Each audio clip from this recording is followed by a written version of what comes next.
have that view over there. That's just pretty awesome. That's almost as awesome as watching that Mike Les guy on YouTube. That is one good-looking tractor and grain cart. Hello YouTube, it is Farmhand Mike bringing you another 2021 soybean planting video, and this one coming to you very close to my house. In fact, all the drone footage in this video, I never even had to leave my back patio.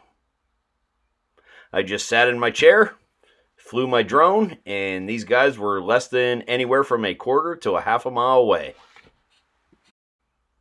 They are no-till planting these soybeans into last year's corn stalks, as you can see, doing a pretty nice job here. They are using their Ford New Holland Genesis tractor. This is a model 8770. This farm also has an 8870 front wheel assist that has appeared in some of my other videos in the past. Behind the Ford New Holland 8770 tractor is a Kinze 3600 series planter. This is a 40-foot wide planter with 32 row units on 15-inch row spacings. This farm plants all their soybeans with this. They also have a Kinze 12 row on 30-inch row spacings for their corn. And me being a fan of these big two-wheel drive tractors, I never pass up a video like this any chance I get. You could get these models in two-wheel drive or four-wheel drive, meaning front wheel assist, and with a super steer front axle. These tractors were built in Winnipeg, Manitoba, Canada at the current Versatile factory by Ford New Holland back in those days between 1993 to 2002. You may see some different variations of these. This one says Ford real big and New Holland. As the years progressed, you would see New Holland real big and then Ford. And then later, after Case and New Holland merged, when Buehler Industries took over the Versatile factory, you'll see some of these in red and different model numbers, but they look almost identical. The last couple years this tractor was in production, you may see some of these Ford New Holland models that were in A series, and really the only difference was an electronic fuel pump and electric hydraulic valves. These tractors were powered with a Ford New Holland 7.5-liter six-cylinder diesel engine. That was 7.5 liters in size, or 456 cubic inches. Sometimes you'll hear these engines referred to as the Baselton engines. I believe New Holland also used this same engine in some of their TR combines. The model 8770 was rated at 190 engine horsepower or 160 PTO horsepower. As I said, you could get these tractors in two-wheel drive like you see here, or mechanical front wheel assist, and you could also get mechanical front wheel assist with the super steer front axle. These tractors had a Funk full power shift transmission with 16 forward and 9 reverse speeds, and I believe the A series had an 18-speed full power shift transmission. When Buehler Industries took over, the model numbers changed from a 2145 up to a 2210. Those also had the 18-speed power shift transmission in them. Depending how this tractor was equipped, it would have weighed anywhere from 16,000 up to over 19,000 pounds. In the year 2000, this tractor would have sold for somewhere in the $90,000 range. And as far as hydraulics go, you could get standard flow at 31 gallons per minute, or you could get a mega flow option up to 55 gallons per minute.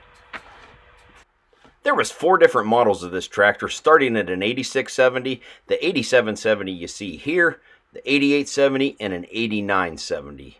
When Buehler Industries took over the Versatile factory, the colors of the tractor changed to red and white, and the model number changed from a 2145, a 2160, a 2180, and a 2210.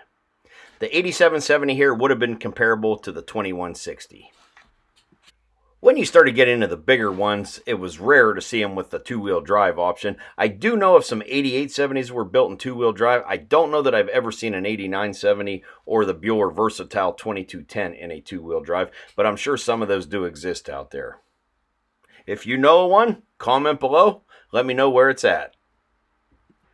After the production of the 2145 through the 2210, Tier 3 emissions were coming, and Versatile went to the model 250, 280, and 305, which were essentially the same tractor with a Cummins engine and a Univance power shift transmission over the Funk. Back in the days of the Funk transmission, AGCO I know also used that transmission in some of the Whites and AGCO Alice tractors at that time. Also, when this tractor was in production, New Holland was building some of these tractors for Challenger.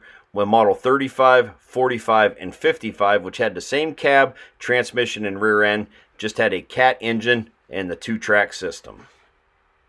And there was also some of those tractors that were branded Kloss, painted the Kloss colors for the European market. John Deere ended up buying Funk transmission, and that transmission was no longer available to Bueller Versatile, and that's when they switched to the Univance or Fuji transmission.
That's going to do it for this video. I hope everyone enjoyed it. Feel free to hit that like button, comment below. If you're not a subscriber, please subscribe to my channel. Check back often. Still have a lot of good farming content of all different kinds of equipment coming to my YouTube channel from this spring. Remember, you can also find me on Facebook, Instagram, and TikTok at Farmhand Mike. And as always, thanks for watching and supporting my social media.